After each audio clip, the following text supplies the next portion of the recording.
Guys, so here's the idea I have behind what I'm doing. In general, the connection to the body can be broken down very reductively into two big components, proprioception and interoception. Proprioception is your ability to sense your body in time and space. It's an external sense. So, for example, even with my eyes closed, I can touch my nose and I know where my arm is lifted.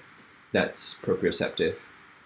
Interoceptive is the inner sense of the body. So, for example, if you're going number two, how do you know exactly what to squeeze and what to release to, get the stuff out, right? When you're breathing or when you're swallowing and while you're eating, how do you know what to actually do, right?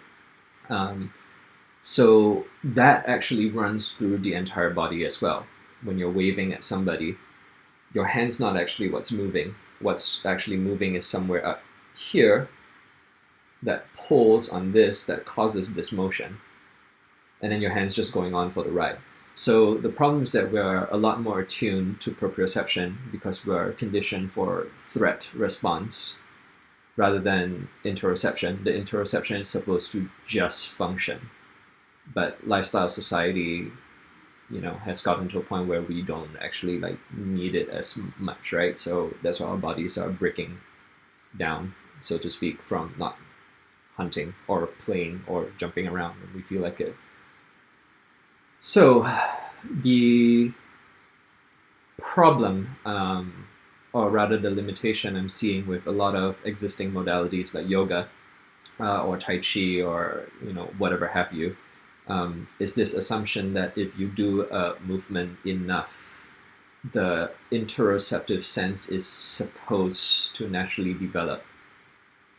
In my experience, it only happens half of the time.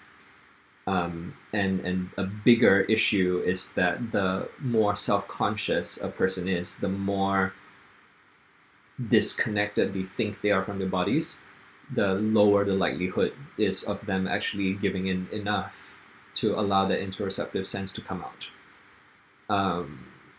So because of all of that, I've been trying to find a way to engage with the interoceptive sense directly, and then the movements can come after. To be a little clearer, I'm not saying that yoga and all of that is not good. It is. But this is a piece that is missing and is hard to talk about. We don't really have the language for it. That is my opinion, at least. There are many attempts, so this is mine. One other thing that I wanted to add on as well, to break it down to an even simpler way, rather than holding on to my whole half an hour long spiel, you can think about it very simply in terms of nerves. Can you fire a nerve? So for instance, if I were to flex my bicep, a lot of people would do this and make the bicep engage, right? So that's proprioceptive causing this to happen without much of the interoceptive sense. It's somewhat there. This is engaging firstly with the interoceptive sense. Yeah. So the moment you can do that with all of these nebulous body parts, the arms are easier to access. Yeah. That's kind of the goal. So I can't really wiggle my ears, for example. But if I think and sit with it long enough,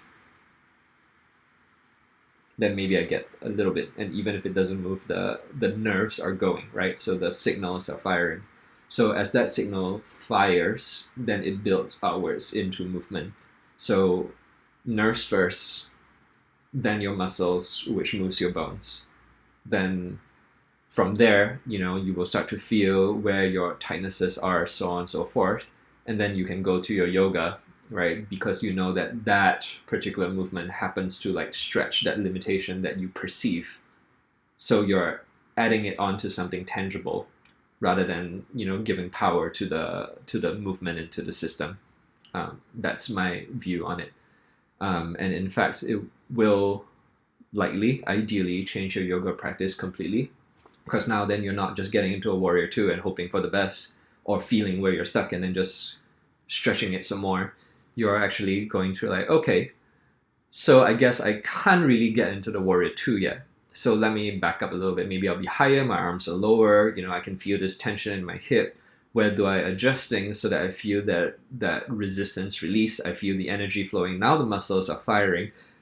Then maybe an opportunity opens up. There's more space, right? That lets me go a little bit deeper in. So, you're just making space. Same as with everything else. Which is why my final overarching thought is that, the processes that you guys already have for, the realms of the emotions, the psychology, or, energetic realms, whatever process you have tends to end up being the same process you would use for the body. It's just a matter of figuring out how it translates. And then that should shorten your journey with your body by a lot, and make it a lot less frustrating and painful as well. At least that's my hope. Let me know how it goes. Happy New Year, and I hope to see you all soon.